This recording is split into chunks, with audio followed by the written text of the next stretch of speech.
I think that was my first meeting. Good evening. The Planning and Zoning Commission meeting for Wednesday, May 12th, 2021 is called to order. Please join me in the Pledge of Allegiance. Yes. I pledge allegiance to the flag of the United States of America and to the republic for which it stands, one nation under God, indivisible, with liberty and justice for all. Madam Secretary, will you please note the roll? Commissioner Ellison is present. Commissioner Clymer is present. Commissioner Kish is present. Commissioner Steiner is present. Vice Chairman Barnes is on the phone. Chairman Bray is present. Commissioner Maloney is absent. We have a quorum. Thank you, Madam Secretary. Can I get a motion to excuse Commissioner Maloney from this evening's meeting, please? Mr. Chairman, I so move. Second. Been moved by Commissioner Clymer, seconded by Commissioner Kish to excuse Commissioner Maloney from this evening's meeting. Is there any discussion? Seeing none, all those in favor signify by saying aye. Aye.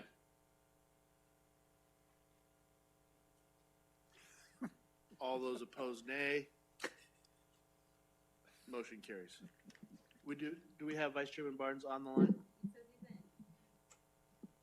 Vice Chairman Barnes, can you hear us? Yes, I am on the line. Okay, thank you. I can hear you just fine. Thank you. I'm going to mute myself until you need me. Perfect. Agenda item number 1. Approve the draft minutes of the Planning and Zoning Commission meeting held on April 14th, 2021. Those are provided online. Do I have a motion for approval? Mr. Chairman, I move that we approve the 14th minutes. Second. Been approved by Commissioner Kish, seconded by Commissioner Steiner to approve the Planning and Zoning Commission meeting minutes from April 14th, 2021. Is there any discussion? Seeing none, all those in favor signify by saying aye. Aye. Aye. All those opposed, nay. Motion carries. Public comments. Now is the time for citizens who would like to address the Planning and Zoning Commission on any non-agenda items. These are non-agenda items. Are there any speakers cards? Anyone from the public wish to address the P&Z at this time? All right. Disclosure of ex parte communication. This is an opportunity for commission members to disclose any ex parte communication they may have had prior to this meeting on any agenda items. Any disclosures? Vice Chairman Barnes. I have no disclosures. Thank you. With that, we'll move right into our business session, and we'll start with the agenda item number 2. This is the Innovation Villas rezone, and with that, I will open the public hearing.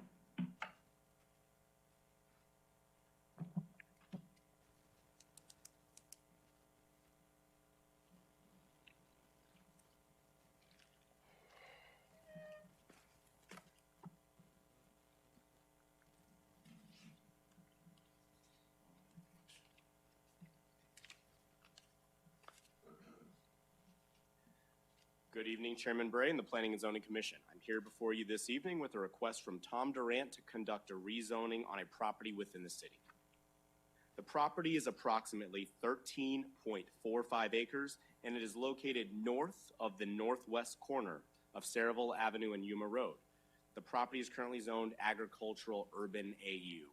For context on the site, you can see that this is the intersection of Servo and Yuma. It is this L-shaped red parcel with a star right there. It's located in the central area of Goodyear. As it relates to the general plan land use, the project falls within the neighborhoods area. This is a similar category to other apartment complexes, single-family rental products, or MF12 equivalent, and neighborhood commercial centers, which have been developed in Goodyear near single-family. For a little history on the property, the zoning for this property is agricultural urban AU, and it was established at the time of the annexation into the then town of Goodyear. Since the annexation and establishment of that initial zoning, the surrounding properties have been rezoned and have been developed to include a mix of commercial and single-family residential. And I'll show you on the next slide some additional context. Zooming in a little to the site, you can see that the project is south of Curtis Commons, which is right here. It is north of Servo Marketplace, which is home to Fry's Marketplace, or as I call it, Fancy Fry's. It is west of Wildflower Ranch, which is just off the map, west of, it's to the east of Servo Avenue. and it is east of Canyon Trails Unit 3, which is this development right here. The property is considered an infill site as it is surrounded on all four sides by existing development. It would serve as a single-story transition from the higher intensity C2 general commercial with big box users on the south, and that would transition to the north to single-family 1- and 2-story developments, which will be north and which exists currently today north and west of the property. So again, this is infill, and it will serve as a buffer between the shopping center and the existing single-family. The applicant is requesting a zoning change from the current agricultural urban to MF12, which stands for multi-family 12 units per acre maximum, to facilitate the development of a multi-family development under the existing Goodyear zoning district for MF12. An MF12 zoning district is developed under the MF12 standards and design guidelines. Those standards and design guidelines have been updated within the last year to address items such as compatibility, setbacks, and aesthetics with adjacent properties, as well as to incorporate enhanced design standards. So this will be the first one of those developments that you'll likely see that will come forward with those new standards that y'all adopted back in September. In addition, staff has added stipulations to restrict all residential buildings on the property to single story. There are also stipulations which speak to the perimeter compatibility and vehicular and pedestrian access to the adjacent Curtis Commons and Canyon Trails developments. Of note, the residents of Curtis Commons development have requested that there be no pedestrian or vehicular access from the property onto the existing public right-of-way of North 174th Lane. This map may be labeled wrong, but this is 164th Lane right here, which is a public right-of-way. I'll also point out that this is Hardy Street, because I'm going to talk about that here in a second as well. Although the applicant is open to this request, city staff cannot commit to this request at this time. The public right-of-way access exists and was deeded before homes were constructed and subsequently sold in Curtis Commons, and a utility and utility facilities exist on the existing current subject property, which may be needed, and they may need to continue to have public access provided to them through 164th Lane. As a result, staff cannot restrict this access via the current zoning process. However, the proposed zoning includes a stipulation that would allow for the construction of a wall that would prevent access, subject to a determination by the city engineer and/or his designee that there is no need for such access. And the access would not be for general vehicular ingress and egress from the site, meaning that cars from the site generally associated with the multifamily would not be able to use that roadway. Additional stipulations to highlight include that there is an existing wooden slat fence located on the western boundary of the property adjacent to the Canyon Trails Unit 3 neighborhood near Hardy Street on that map. Hardy Street shall be restricted to Goodyear emergency service vehicle access only and will have gated pedestrian access to the public sidewalk. Additionally, concrete masonry unit wall on the Canyon Trail side, and the side of the wall on the Canyon Trail side will match the color, height, and character of their existing wall. Perimeter units adjacent to Servo Marketplace Neighborhood Commercial Center may maintain a minimum building separation of 10 feet. If walls are permitted along 164th Lane, the wall shall be a partial view fence or full view fence that is the same height as the adjacent walls. And any walls constructed along the northern property line to the open space retention area that is located at the northeast section of the property of Curtis Commons shall be a view fence. Of note, just in case there's some questions about walls, double stacking of walls adjacent to existing walls is not permitted in the city via our current wall standards. A minimum of one evergreen tree shall be placed and installed in each rear yard or unit that is a private yard for the multifamily project if it is adjacent to the Curtis Commons boundary on the north end of the property. And those trees shall be continuously maintained and replaced if necessary. And there are additional provisions for the cost recovery and construction-related items for the Servo Avenue roadway, which the city does intend to commence a project to widen that roadway. With that, staff has evaluated the impact of this proposed zoning to the greater community, With no major concerns being found, staff recommends you forward an approval recommendation for the rezoning of the property from agricultural urban AU zoning to multifamily with a maximum of 12 units per acre, subject to the stipulations found in the draft ordinance. The applicant is here if you have specific questions for the applicant, and they have a presentation if it is needed, but I will turn the meeting over to you, Mr. Chairman. Thank you, Christian. Appreciate that. Is there any questions for Christian at this time? Yes, Commissioner Kish. Thank you. Just, can you go back to the map? Thank you. Where are the exit and entrances for this multifamily? So Housing. the general, let's call it for the residents of that development, their vehicular ingress and egress will be restricted to Servo Avenue or the Servo Marketplace if they are able to work out an agreement for that. So that property just south next to Fry's, that's the Goodwill, is that correct? That is correct. It's part of Servo Marketplace. Will yes. that be open out? Will that open out for them, or is that? So that is private property. I'm hoping you can see this, but there's a landscape buffer here. Okay. So that is all on private property. The property is allowed access for general residents that live there out onto Servo Avenue. Okay. It will be restricted to right in, right out. Now, they do have an opportunity if they wanted to, it would be up to the applicant to work with Servo Marketplace. But again, that process would not be part of the land use discussion here today. That would be a part of the site plan in a future discussion. And for future proposition of putting in a light there, has that ever been in discussion for?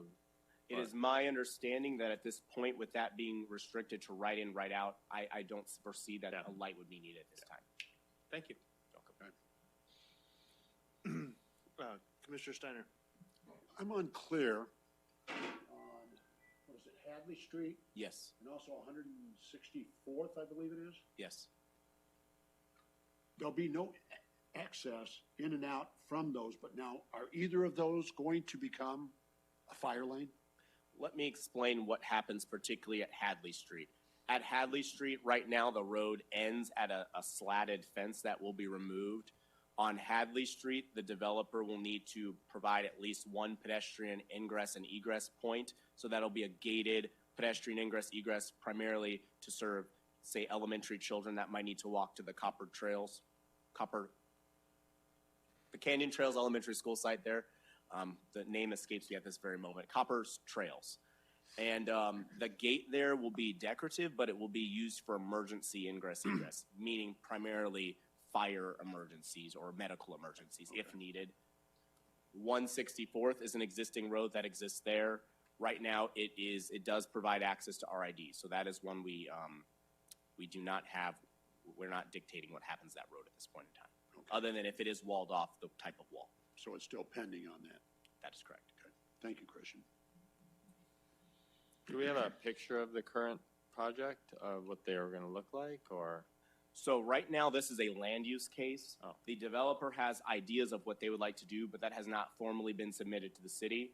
However, the stipulations that are placed in here are to further kind of put parameters on what they build. For example, when I talked to you earlier about this area here, the staff wouldn't want a wall that made a small security issue in the retention basin, so we dictated effectively that there needs to be view fencing. Same with the 164th Avenue. If that were to be walled in at some point in time, the wall would need to be view fences to provide views onto this now newly hidden place.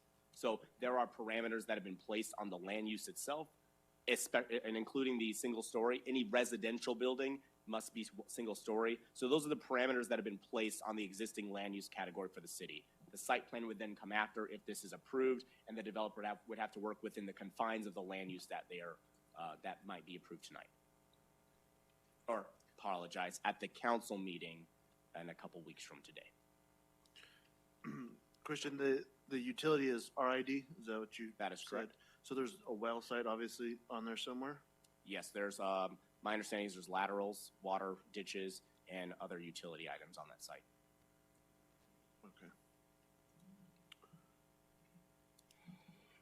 Okay. This is a tricky spot. Okay, the applicant you said is here. Does the applicant wish to address the commission at this time?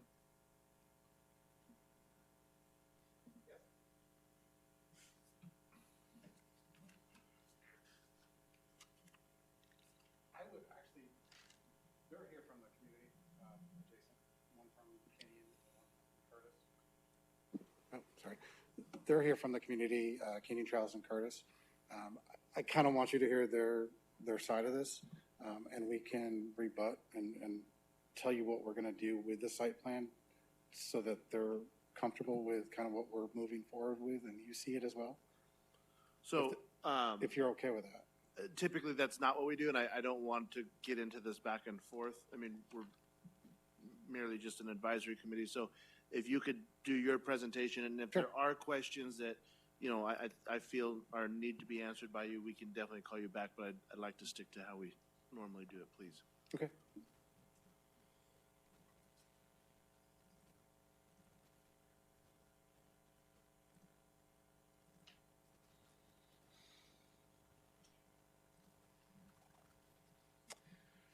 Yeah, go to the next.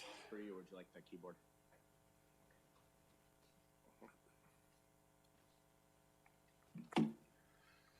Innovations at Servo.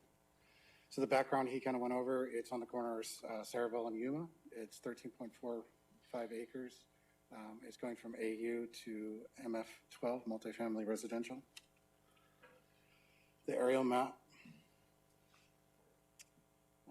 So we're proposed one-story single-family for rent homes. There are 1 and 2 bedroom floor plans. There's a fitness center and an office as you drive in, and there's a pool spa amenity area. There's 151 total units, and it's 11.22 dwelling units per acre. This is a portion of the site plan, so this just kind of illustrates that. We have the units, so they're set up around the site, where on the commercial side, we have a minimum buffer of 20 foot from the unit to the property line. And on the residential sides, we have a minimum of 30 foot from the residential unit to the existing property line. This kind of indicates the entrance. So right now, we're showing that the entrance into the site would be on the southern end of the boundary, down towards the Fries. You would access in, the gate is up to the north, and the pool is directly across. This was one of the concerns of the neighborhood meeting that we had. They didn't want the pool up against the existing residential, so we pushed it down to the lower portion. They were also concerned about the traffic, so we also pushed that down with the pool as well. This is the Hadley Street access, so it shows the access gate for the emergency and the pedestrian access with the decorative pavement in the middle to get across there. We would also have a buffer between the existing wall and the parking to screen that area with evergreen trees as well. The 164th access, our proposal is to wall that off with the proposed view fence, partial view fence. The access gate would be there for maintenance only for the RID canal. And then what we would prefer to do is actually take out the sidewalk, asphalts, and curbs and landscape that area, put bollards up in the front by Sherman, so you can't drive across there. They would be removable bollards for maintenance access only, but no pedestrian access. And then this is a view of the fronts and the rears of the proposed units. The portico as you enter into the project.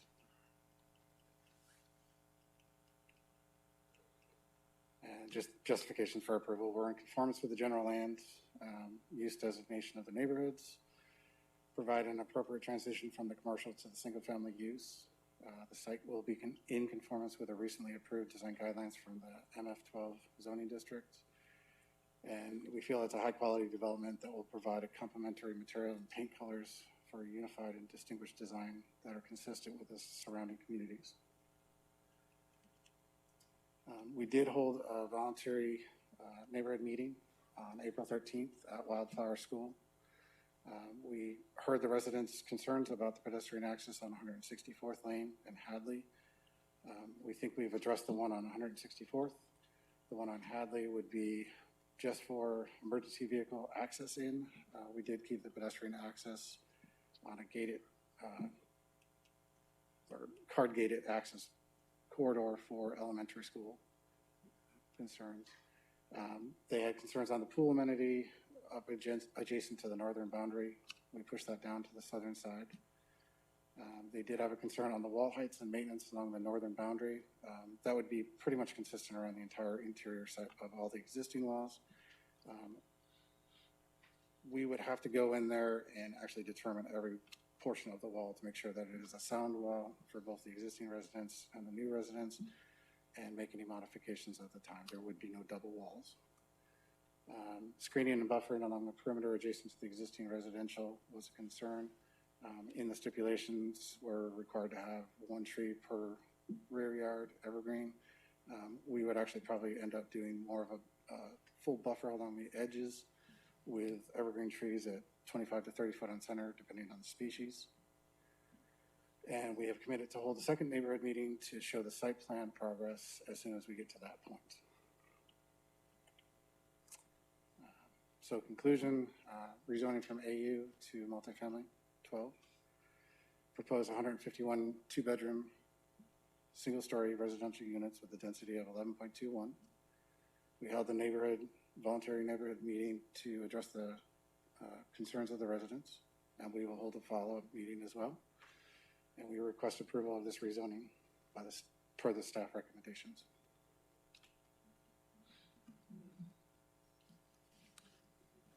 Are there any questions for the applicant? Okay. Thank you, sir. Appreciate it. With that, we will go into public comment. Do you have any speakers cards?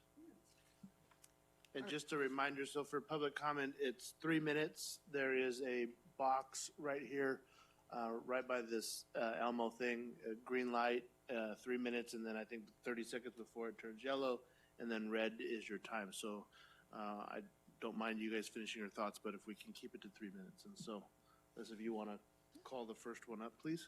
Maureen Smith. I'm thankful for this opportunity to talk to you, and I live on 165th Drive, which is on the west side. And my back wall, backs right up to the property. And looking at the original site plan that we saw at the community meeting, it appears that there are cars being parked right almost smack dab up against the wall with no buffering. It didn't appear to be on both, like there's a street going around like this, and there's parking on both sides.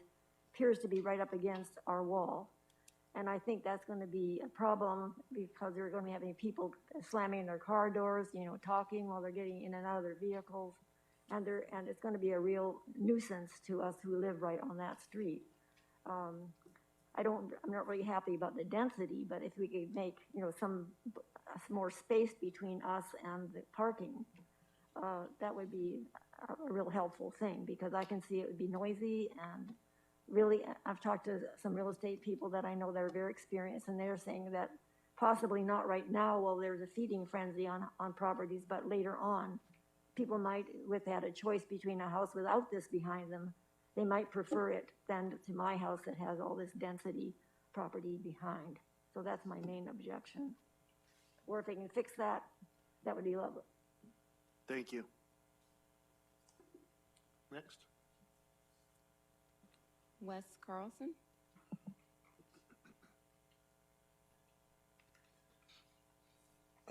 Thank you for listening to me today. Really appreciate it. Oreen is actually my neighbor. And when I first talked to Christian several months back, he said there was going to be a 30-foot buffer zone between the units and the adjacent properties. That is false. There's going to be garages and carports that were approximately 10 feet from my wall, okay? I've got a really nice backyard. She's got a real nice backyard. We both have pools. That's a major concern. The noise of these apartment people or renters, they can get up at 6 o'clock in the morning. They can come back from work at 12 midnight, 1 o'clock. They're going to be banging their doors. Their alarm on their car might be going off. I'm very concerned about that. And how high is the carport's going to be? How high is the garage is going to be? My other concern is the police and fire access. That's right by my house. Other than that, there's only one other unit. I was told by Kristen that there was going to be 131. Now it's bumped up to 151. If you do the math, and I already did that, if you take 13 acres and have 5 houses per acre, that's 65 homes. Okay, they're going to match what is around there at the present time. My big concern is my property value. Is the city of Goodyear or is this developer going to pay me another $50,000 for the devaluation of my property since I've got a carport 10 feet from my wall in my house? I don't think they are going to do that. Not any time at all. My other concern is we have a lot of rain down here just certain times of the year. Are they going to have drainage for the rainfall? Is that rain going to accumulate and come through my wall and into my swimming pool? That hasn't been addressed yet. You're talking 51 units. I did the math on that. That's 488 people, max. That's far different than 65 homes. We're talking maybe 200 people. You know, it's about the quality of the neighborhood. And when we first bought there, I've been there for almost 11 years now. That was zoned agricultural, and now somebody wants to change it just to make some money. So why can't this person, I'm not opposed to 65 homes in there at all, but to have renters in there, they could have a car repair shop underneath their carport, 3 right on the minutes. other side of my fence. So, very concerned about this. Thank you very much. Thank you. Next. That's all you received. Anyone else from the public wish to address the commission at this time? Yes, sir. Go ahead. When you're finished, just make sure that you fill out a card so that we have it for the. Oh, well, Yesterday. technology, it's a wonderful thing. Sometimes yes, sometimes no. Thank you for this opportunity. My name is Danny Kirchhoff. I am speaking as a resident of Curtis Commons in the city of Goodyear. I am in opposition to this rezoning of the parcel based on the failure of the plans presented by the city of Goodyear in the application to adequately address the concerns expressed by current residents of the city of Goodyear. Concerns were shared at the April 13th neighborhood meeting held at Wildflower School. Specifically, the concerns not addressed, limiting access from the proposed development into Curtis Commons subdivision via South 164th Lane, and the assumption of 50% maintenance, repair, and replacement costs associated with the walls separating Curtis Commons and Innovation Villas. Based on looking at the application and what is being sent, the appearance is the city of Goodyear is merely concerned with facilitating the sale of one owner's property and increasing tax revenues for the city of Goodyear, regardless of the potential detrimental and damaging effects to many current residents. Without the previously mentioned request being incorporated into the rezoning, it'll appear the city of Goodyear is not making a good faith effort to protect the adjacent homeowners from potential harm and damages. Additionally, there was concerns about the Roosevelt Irrigation District that runs in the property. Those canals basically run from Servo west to the middle of Curtis Commons Park. It then heads south and enters into the property that will become Innovation Villas. These canals are all buried, and the access that is available to the current canals that are buried within Curtis Commons would be very similar, if not the same, as the access the developer is proposing. So I do not see this being a concern or a reason to not include the stipulation that the developer has proposed into the rezoning. Thank you for your time. Thank you. Anyone else wish to address the commission? Please. And if you didn't fill out a card, just make sure you fill out a card after you're done, please. Thank you. Hello, good evening. My name is Malfi Gonzalez, and I live right on Hadley Street, where the fire exit will be. There's not going to be any pedestrians.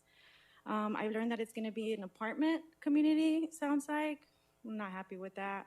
I purchased into a decent size home, 2,900 square feet. All of the homes, I mean, they're really nice. And from going to homes to apartments, so close, I mean, it really hits hard, you know, because it's a big change. It's huge. I'm not happy with that. Agriculture, I mean, to me, I used to look over and you could see the horses, you know, and that's gone. And I understand change, but that's a big change. It's not, there's no apartments in that area, you know, and I know what it kind of looks like because it's, I see it happening in, you know, on the other side of the 303. And I'm not happy, like, to have that in our community. We didn't invest into that, and I am concerned about our property value. That's big. Besides that, our wall is kind of short. We can actually see over, like, right away. So I don't know if they're going to, I mean, if this is approved, if they're going to raise that. And also, there's a wooden fence on mine, and I think maybe I'm going to lose 2 feet from the original plans. I'm not exactly sure how that's going to turn out, but I'm sure I could get some detail today because that's like right on my wall. And the noise. We have a quiet area. I don't know how hectic that would be. If there were maybe like homeowners, I think that'd be nicer. I don't know if that's an option or a thought, but I mean, those are my concerns. Thank you. Thank you. Anyone else wish to address the commission? Christian, will you go to it's probably their slide. I know it's not the final deal, but it kind of shows the platted, kind of the plats there. And if you would, will you just discuss the buffering both on the north end and the west end, please? Yes, so the 30 feet is a building setback. So when you see a 30 and a 20 on this plan, this describes more accurately what was being referred to. That's a building setback. It means you can't have a building within 30 or 20 feet of that property line. It doesn't mean that nothing can go there. It means that there's a building setback. Now, as it relates to carports, they're actually considered accessory structures. So the height of the carport now plays into effect. So just by way of example, if they were to place carports on, for example, the west side, we'd actually look at the total height of the structure, and how many feet above the wall is how far away it needs to be. So there's other provisions that would actually protect carports from going directly adjacent to a wall, because those would then be accessory structures. And the 30-foot setback is a normal setback for a structure? In the MF12 district, yes. If it's adjacent to a residential development, the setback from a building is 30 feet. Have we gone beyond that before? So if you'll recall, we used to administer a product like this through the PAD process. The city then, through the Planning and Zoning Commission and the City Council, created standards for MF12s so that they would not go through the PAD process. So this is one of the first MF12s hard zonings you've seen. So once this is approved, or whatever its fate is through council, then the rest is in staff's hands, correct? And it never comes back before P&Z or the council? That is correct. So what P&Z approves is the land use, in approving a land use category. After this process, it would, well, this, since it's on multiple lots, you might see it if it needed to have a preliminary plat, for example. Likely this one would have a minor land division, which is administrative, but from a siting perspective, that is an administrative process. Also, a land use does not dictate if it's renter or non-renter, it's simply a density. Mr. Chairman, can I Yes, add one Christopher. bit of information? Please. Thank you, Christian. Just as a point of clarification for the commission, since you were talking about setbacks, a conventional single-family home in Goodyear, an individual home on an individual lot, typically has a rear yard setback of 20 feet. So these MF12 guidelines or requirements that were approved to address these projects actually has a larger setback than it would if it was a conventional single-family home. So just wanted to point that out for you. No, I think that's important. So that makes sense. So if let's just say that type of neighborhood that's there today is to continue, and they had the whatever zoning it was of the single family units, they would have a neighbor behind them that was 20 feet from their wall. The building would be The 20 building, feet from their wall. right. From their wall. The other home would be 20 feet, correct? Okay. With that said, on the parking lot side, on the west side, is there a way to limit that from parking and just say you have to have, maintain the 30-foot setback? I'm going to ask Katie for a quick clarification on this one. I know that the rear setback is 30 feet. Does that need to be entirely landscaped before the parking? I know I'm throwing you a curveball here. No, thank you. Typically, those side setbacks don't have to be entirely landscaped, so it is just a building setback.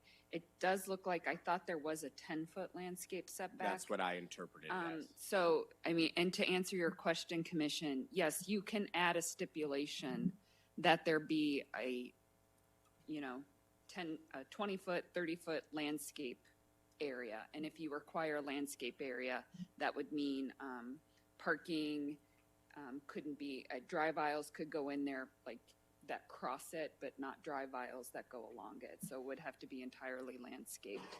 So if that's something you wish to do, you could request a stipulation be added that a 30-foot landscape yard be in place on that property line. In addition, on those parking lots on the west side, would they be open parking lots, or they potentially as that covered parking? Or what's our? Oh, sorry. Go ahead. And the applicant just said they would be totally, they would be amenable to doing a 15-foot landscape standard, which is above what we would currently require today. That's something they would even entertain. It's 10 right now. They're saying they would entertain 15. So yeah, what I'm hearing, we require 10, so this current plan shows 10, and the applicant just said they'd be willing to increase that to 15. Okay, and there's no carports on that side, so I presume you would be okay with a stipulation to that effect too, that there wouldn't be carports located on that. So just so we understand, it would be a 15-foot landscape buffer, and then it would basically be a driveway. No, there's parking lot, Parking spaces. with no carport on those parking spaces. So you don't have the height. Other side of the The driveway. carports would be on the other side. Okay. It's empty Okay, so it'd be more like visitor parking. Those are, exact, they're Okay. overflow parking. And then, I know you said you moved the pool to the south, but is it the southeast corner, or where were you thinking on that? It's the southeast corner, sir.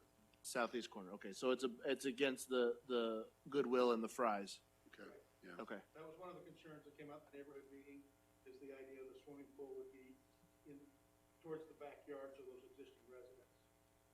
And, that's an active area, so they say if there's a way to move that pool away from us, we'd like that a lot more. on the Curtis Commons side, I understand the access for the Roseville Irrigation District. But if you just put in pylons there, right, there's still that physical access of people that can go back and forth, and I know they have a pretty, you cannot go back and forth. No, the idea is to put a gate on there for maintenance of the RV canal, but it's only accessed by the maintenance company, not by pedestrians.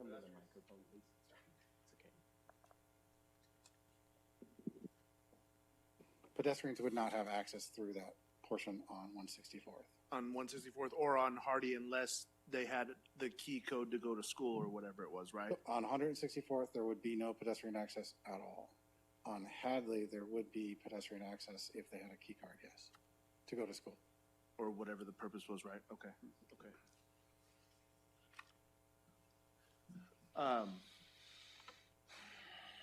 Okay, I would propose, I think there's still some stuff that needs to be worked out here, but I would propose that in the motion that we would include the 15-foot landscape setback in the, it's probably not in the staff stipulation, but there is no carports on that. A carport at or 10 feet, yeah, we could, I think the motion you might be looking for is the 15-foot landscape and no parking within, no carports, call it within 20 feet. That would really restrict a carport from being closer than 20 feet to that western wall. That might be an easy way to administer it. Yes, yeah. I think that, not my favorite, but I mean, if there's parking space there is a little different than an actual carport because that does, hinder that ability. So, and then as I know that we're waiting on the city engineer and that deal, but is there writing that we can get to make sure that the access, pending his approval or whatever it is, that access does not occur or with the stipulations on both 164th and Hadley or Hardly, whatever that one is? I'll attempt to answer this question and then I might turn it over to legal, but that is a public right-of-way that currently exists. So to restrict onto a public access through a stipulation for a zoning action when that access was established with the subdividing of this neighborhood before anything was there becomes problematic. If I may too just add, I do want to make a distinction that there is a parcel owned by RAD. This is Correct. different than typical RID facilities. They actually own the land that connects to that right-of-way. And while we will absolutely work, we understand the residents' concerns about restricting that access, staff would be concerned about putting that in a zoning to cut off their access to a publicly maintained roadway that currently exists. And that if they wish to have that access, they would have to go through a zoning process to regain it.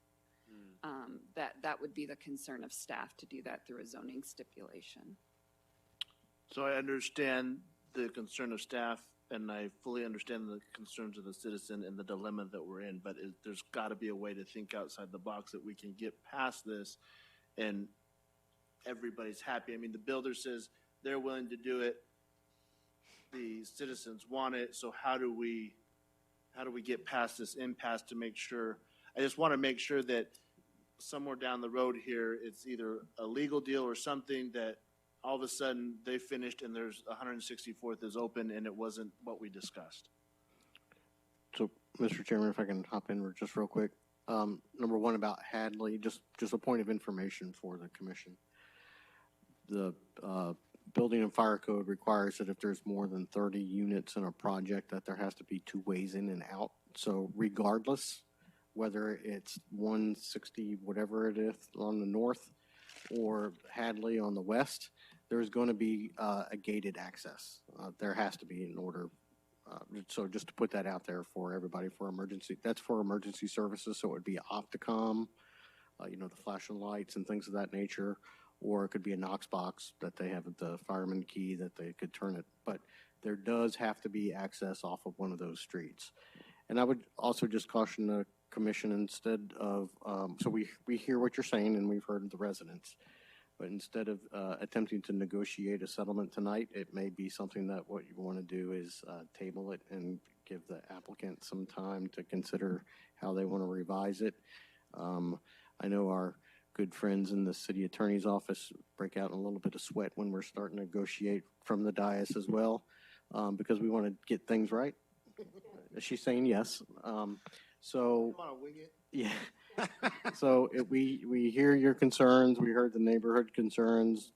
Christian can continue to work with the applicant and others internally, because as Katie pointed out, access to a publicly dedicated right-of-way is important, and it's nothing that I think that we can just make a snap decision on in the middle of a meeting in order to negotiate a solution. So my question to the applicant then is, are you willing to table this to work this out?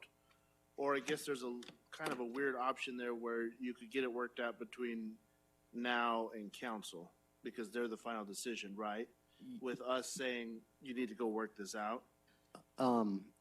Yes, sir, there is that opportunity. However, it would delay the council action because there's not time for us to to vet everything and turn it for the council meeting, because that is due on Friday. So there's just not the time for that to be worked out between now and Friday. Okay. So, at the risk of expressing a little bit of frustration, this issue came up a month ago.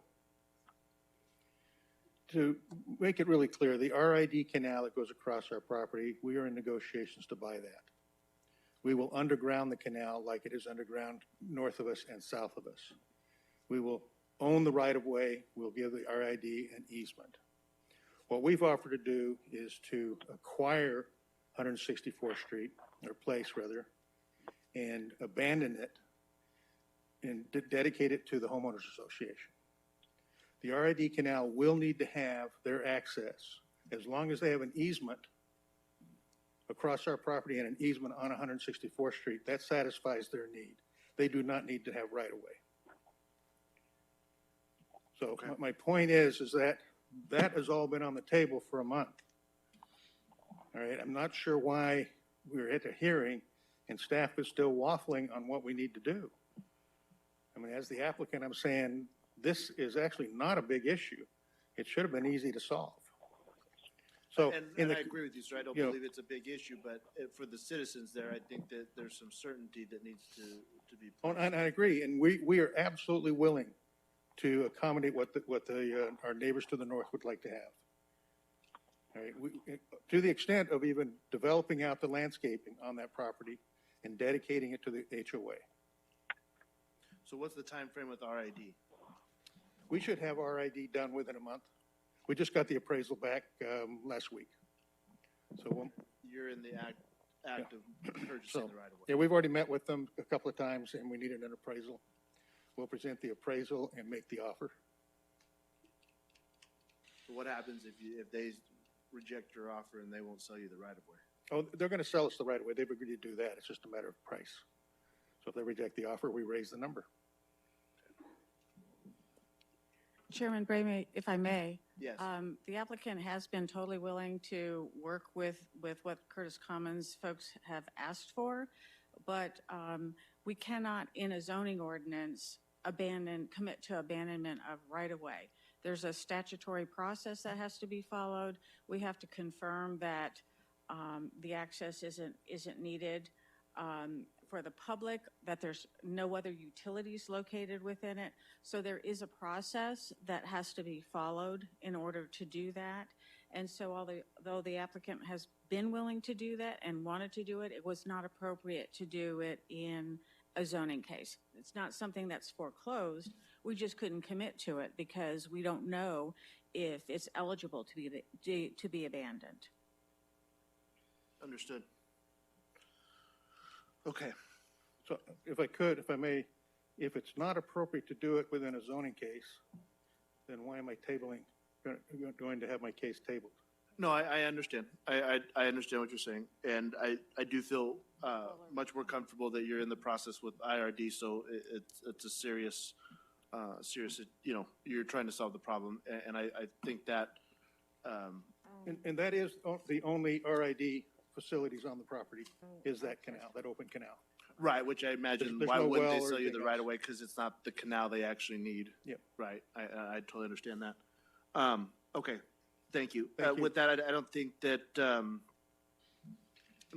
we should table this, I think we keep the stipulations of the 15 feet and make sure there are no parking structures along that area. And then I think we've kind of discussed this. Is there any other discussion by commission members or questions? Just to sum up. Mr. Chairman, I have a question for Steph. We'll go to Vice Chairman Barnes. My question for staff is the general plan. For this property, can you tell me what the general plan called for at the time that the residences to the north were constructed? So the residential to the north, I know the subdivision for that development was 2006/2007. That would be in the previous general plan. I know I have Katie Wilkin is working on pulling up what the previous general plan said, but what I can tell you is that the last general plan adoption, the category was neighborhoods. And neighborhoods does allow for multifamily, which this project is. It allows for single family. It also allows for things such as the neighborhood commercial center, which includes big box stores that are located at the northwest corner of Yuma and Servo.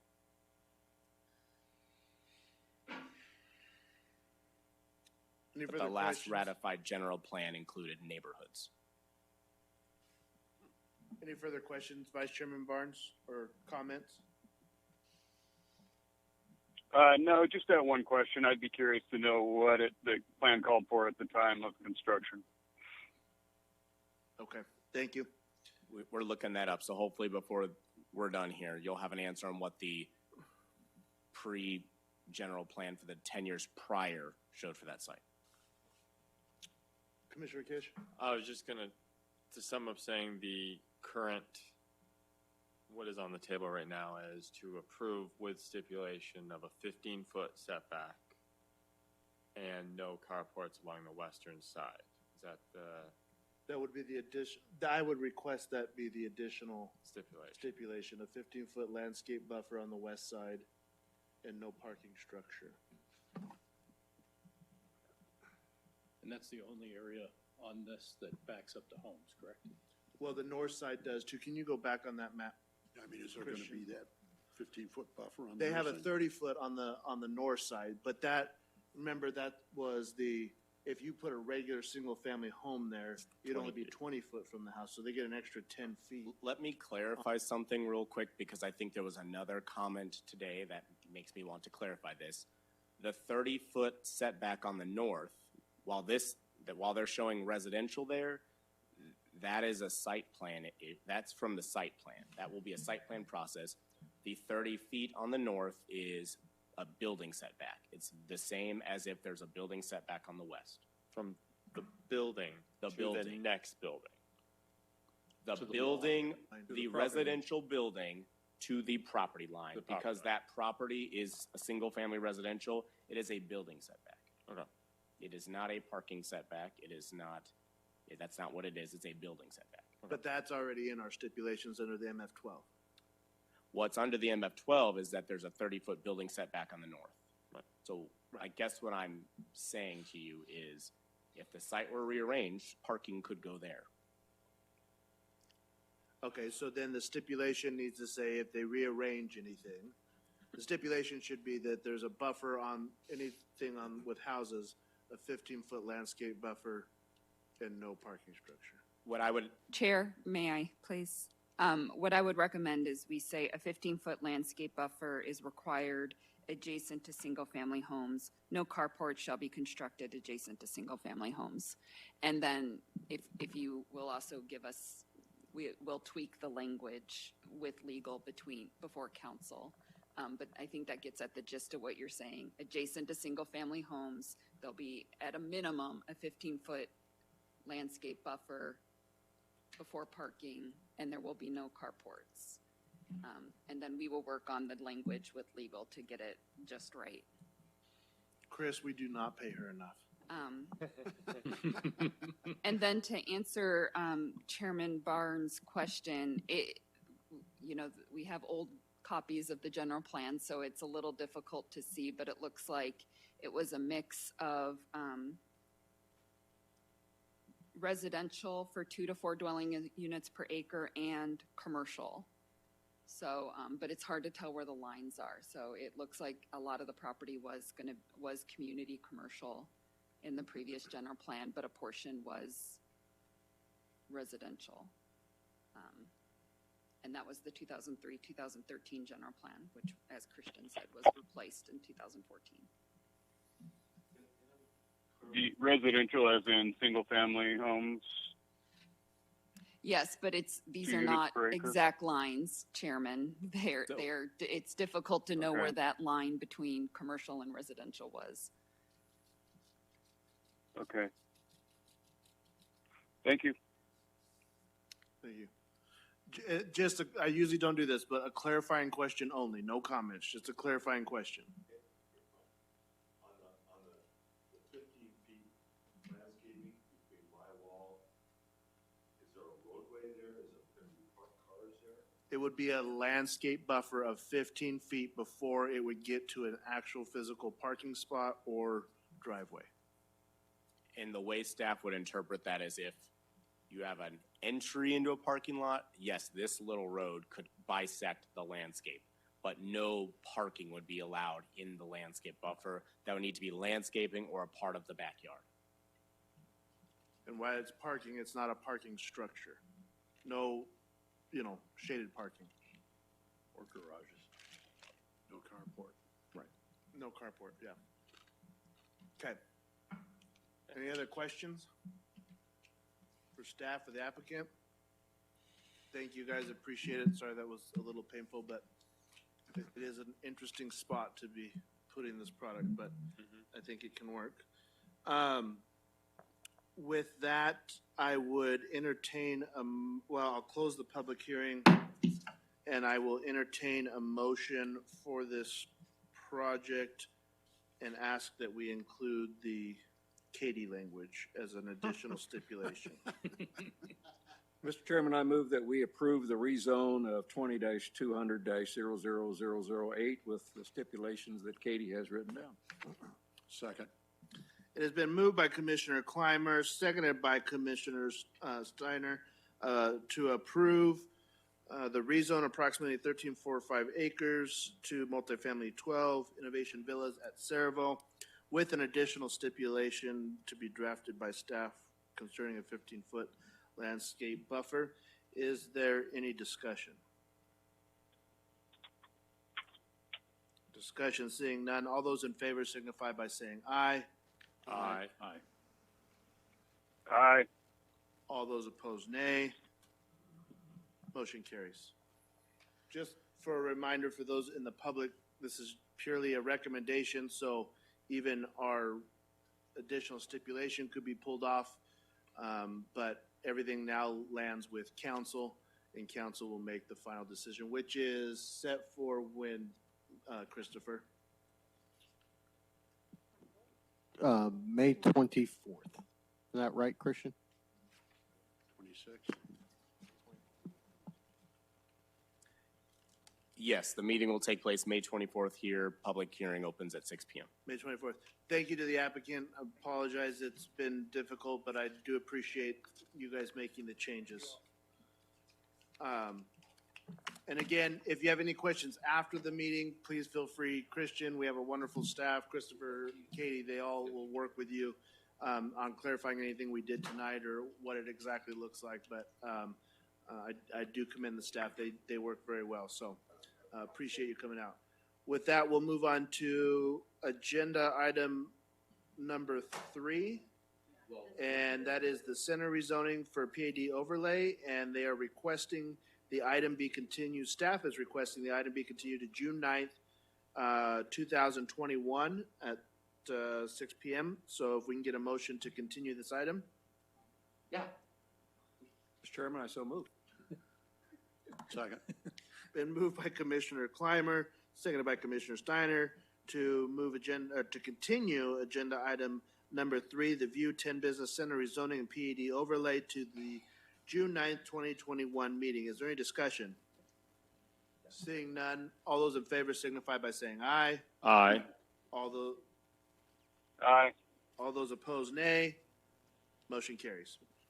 Agenda item number 4, this is preliminary plat for Sevilla Trails at West Goodyear. And Christian's going to present. I won't move. So this is the preliminary plat for Silva Trails in West Goodyear, and this is being requested by Greg Davis, the applicant. The property is approximately 139 acres, and it is located at the southeast corner of Citrus Road and Van Buren Street. It is in the central part of the city, and it is west of Cotton Lane in the area we are commonly referring to as West Goodyear. Property is currently zoned R14 with R14 reduced modified standards as found in the Silva Trails Planned Area Development Overlay. And I apologize. The location of that is right here. It's right here at Van Buren and Citrus. To remind you of the context of the property, you can see that the project is west of the Oasis at Canyon Trails, north of the Oasis at Canyon Trails, as well as a farm field owned by the city and an existing charter school. It is east across Citrus Road from county large lot property, and it is south of a vacant C2 neighborhood commercial center, as well as Cotton Lane RV Park. So again, for context, Cotton Lane RV Park, an existing charter school, and a city-owned parcel. So we're talking right here. At the zoning hearing, you saw the following land use plan on the left. That was in February. Today, you are being asked to recommend approval of a preliminary plat on the right. These plans are nearly identical to what you saw back in February. Staff has evaluated the preliminary plat against the zoning, PAD overlay, design guidelines, zoning ordinance, and other engineering and development factors. With no major concerns being found, staff recommends you forward an approval recommendation to preliminarily plat Silva Trails at West Goodyear, which will contain 616 lots, 57 tracts, and it will be subject to the stipulations found within your staff report. I'll highlight one of those stipulations, which deals with traffic signals and this development. It contemplates an in-lieu payment for 25% of a future signal that would be constructed at Citrus Road and Van Buren Street. Are there any questions? Any questions for Christian? No. Does the applicants here, do you wish to address the commission? Questions for the applicant? No. Great. Thanks for sticking it out with us. Commissioner Barnes, do you have any questions, comments? No questions or comments. Perfect. With that, I will entertain a motion. Mr. Chairman, I move that we accept 20-500-00011. Second. It has been moved by Commissioner Steiner, seconded by Commissioner Kish to approve the preliminary plat for Silva Trails at West Goodyear. Is there any discussion? Seeing none, all those in favor signify by saying aye. Aye. Aye. All those opposed, nay. Motion carries. Thank you again. On to agenda item number 5. This is the preliminary plat for Air Park Logistics Center, and this staff is requesting, in agreement with the applicant, to request this be continued to the June 9th, 2021 meeting. So moved. Is there a second?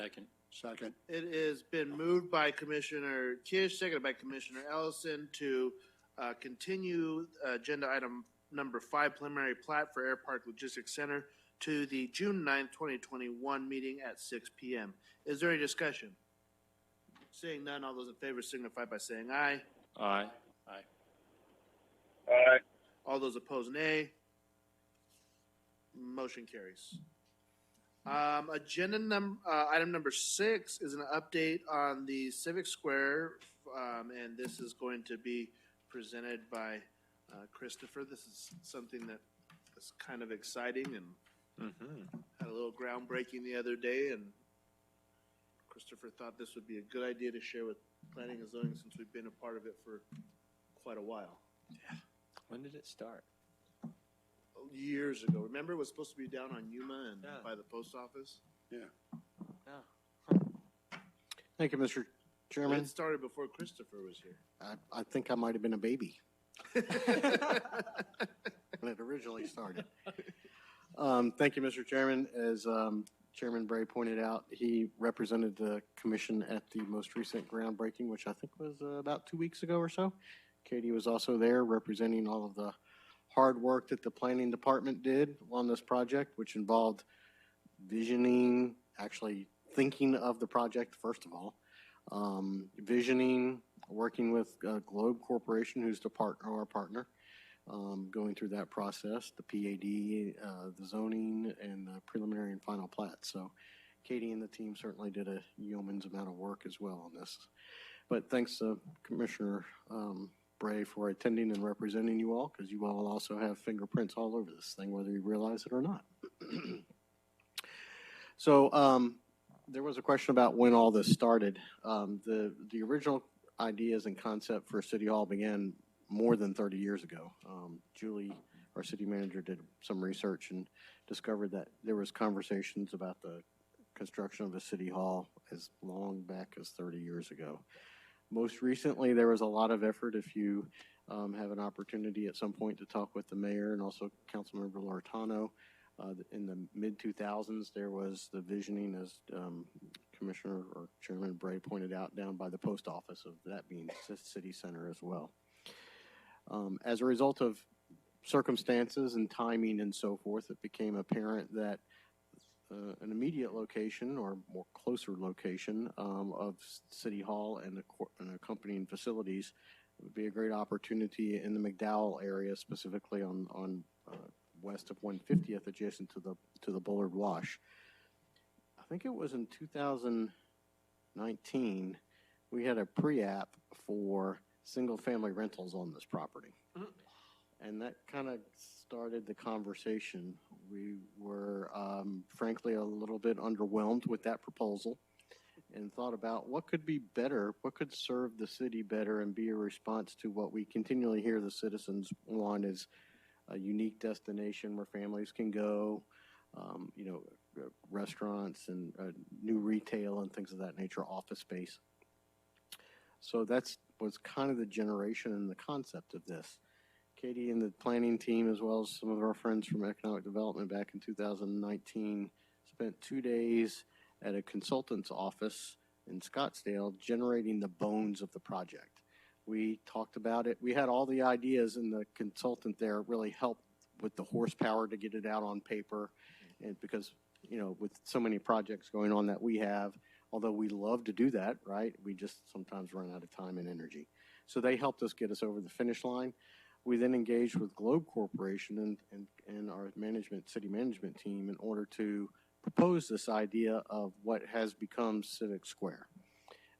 So really a whole lot of kudos goes to Katie and the planning team for the general idea of this overall project, and as much kudos and support and thanks also goes to Globe Corporation, because without their agreement into the vision of what this could be, this project wouldn't be happening. So Globe has been a great partner, and we feel that working with them, we're going to have really a very unique destination in the West Valley. So I've talked a whole lot.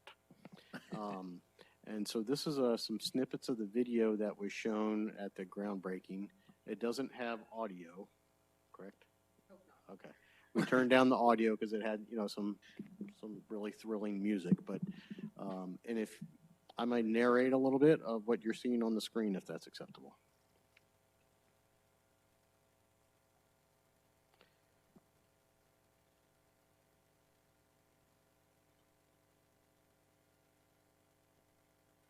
So the parcel A of Civic Square is 47 acres. It's located just on the east side of the Bullard Wash, directly across from Harkins. You can see all the construction, fencing, and the elevator towers are currently under construction. This is phase, it shows a portion of phase 2 and also phase 1. There it is, at 150th McDowell. There's a 2-acre civic park, City Hall. That's the view of City Hall coming into the project off of 150th. There's the park and a performing arts stage as well. There's all kinds of amenities in the park, a walking trail. What you see there is the Globe office building. So it's 125,000 square feet of Class A office space. This is looking at the back side of City Hall, if you will, although it's really the opposite front because there's not a back, because it's a really attractive building. You can see the amphitheater and Bullard Wash right there. It is 125,000 square feet. This is the second floor development counter or one-stop shop. We're probably going to come up with a different name as well. Also has a library in it, so these are some images from the library there. That's going to be 20,000 square feet that people are really excited about, so that'd be a great draw to bring people into the area.